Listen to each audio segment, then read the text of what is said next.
మన జిల్లాలో Mahabubnagar municipal corporation అదేవిధంగా భూత్పూర్ దేవరకద్ర మున్సిపాలిటీలకి ఎలక్షన్లు నిర్వహించడానికి ఈరోజు ఎలక్షన్ నోటిఫికేషన్ జారీ చేయడం జరిగింది.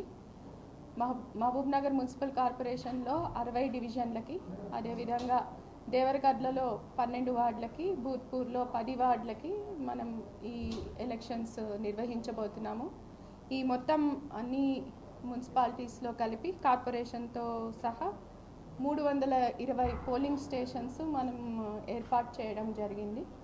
ఈ 320 పోలింగ్ స్టేషన్స్లో కూడా దాదాపు మనకి జిల్లాలో 3 మున్సిపాలిటీలో 2,20,000 మంది ఓటర్లు ఈ ఎలక్షన్స్లో ఓటు హక్కు వినియోగించుకునే అవకాశం ఉంది.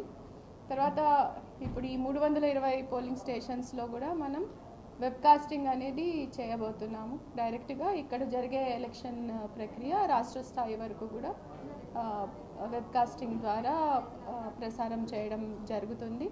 దీంతో పాటుగా మనకి ఈ మున్సిపల్ కార్పొరేషన్ అదేవిధంగా మున్సిపాలిటీలలో రిటర్నింగ్ ఆఫీసర్లని, అసిస్టెంట్ రిటర్నింగ్ ఆఫీసర్లని కూడా అపాయింట్ చేసుకొని వారికి శిక్షణ కూడా కంప్లీట్ చేయడం జరిగింది. వారు ఇప్పుడు ఈ రోజు నుంచి నామినేషన్ ప్రక్రియని కొనసాగిస్తూ ఉన్నారు. వారితో పాటుగా మనకి షెడ్యూల్ అనౌన్స్ కాగానే మోడల్ కోడ్ అమల్లోకి వచ్చింది.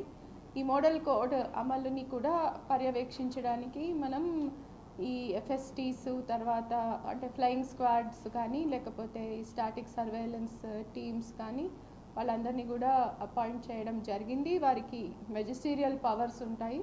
ఎక్కడైనా మోడల్ కోడ్ వయలేషన్ని కనుక గుర్తిస్తే దాని మీద చర్యలు తీసుకునే అధికారాలు కూడా వారికి ఇవ్వడం జరిగింది. ఇదే విధంగా ఇంకా ఎలక్షన్స్ నిర్వహించడానికి అవసరమైన ఇతర సిబ్బంది అంటే జిల్లా లెవెల్ నోడల్ ఆఫీసర్స్ కానివ్వండి, జోనల్ ఆఫీసర్స్ కానివ్వండి, తర్వాత ఈ ఎక్స్పెండిచర్ మానిటరింగ్ కోసం ఎక్స్పెండిచర్ అబ్జర్వర్స్ కానివ్వండి, వీరందరినీ కూడా నియమించడం జరిగింది. వీరందరికీ కూడా శిక్షణలు పూర్తి చేసుకొని ఈ రోజు నుంచి వీరందరూ వారి పని మొదలు పెట్టడం జరిగింది. సో మన జిల్లాలో ఈ పోలింగ్ 11వ తారీఖు ఎలాంటి ఇబ్బందులు లేకుండా నిర్వహించడానికి, అదేవిధంగా 13వ తారీఖు కౌంటింగ్ నిర్వహించడానికి కూడా కావాల్సిన ఏర్పాట్లన్నీ కూడా చేయడం జరిగింది. నేను అందరికీ విజ్ఞప్తి చేసేది ఏమిటి అంటే మోడల్ కోడ్ని గమనించుకొని ఈ మోడల్ కోడ్ని వయలేట్ చేయకుండా అందరూ కూడా వ్యవహరించాలి. అదేవిధంగా ప్రజలందరూ కూడా వారి ఓటు హక్కుని పూర్తిగా వినియోగించుకుంటారని ఆశిస్తున్నాను. మనకి రూరల్ ఏరియాస్ కంటే అర్బన్ ఏరియాస్లో కొంత ఓటింగ్ శాతం ఎప్పుడు కొంత తక్కువగా రిజిస్టర్ అవ్వడం అనేది జరుగుతుంది. కాబట్టి ఈసారి పెద్ద ఎత్తున ఓటర్లందరూ కూడా వారి ఓటు హక్కు వినియోగించుకోవాలని చెప్పి నేను అందరినీ కోరుతున్నాను. Thank you.